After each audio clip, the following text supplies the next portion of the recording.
Paul Thomson in for Outdoor Photography Guide. Hope you're all doing well today. And today what I wanted to talk to you about is actual filters.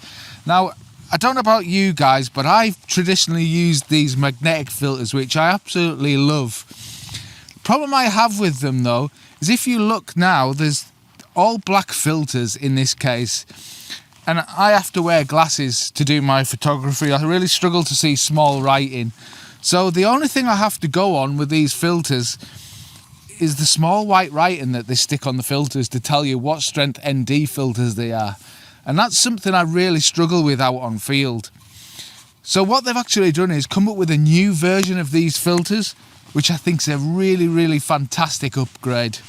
So what they've actually done now is provided me with a new set. Comes in this lovely case, all black again. However, all the filters, as you can see, are all color coded. So what that means is I now know that silver is the CPL, blue is ND8, gold is my 6-stop filter, red is the 10-stop, and it's really easy to pick them out when I'm in a rush and in a hurry out on field. And it can make all the difference, because if you're relying on a piece of light that's coming through and you're fumbling around in one of these cases here looking for your filter that you need, you can lose time and potentially lose the light and therefore lose the shot.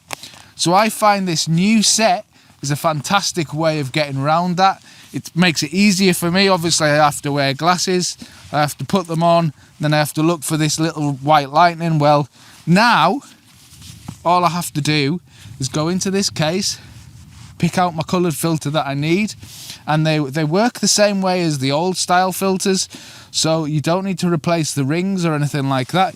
You simply take the lens cap off your camera, which is also magnetic.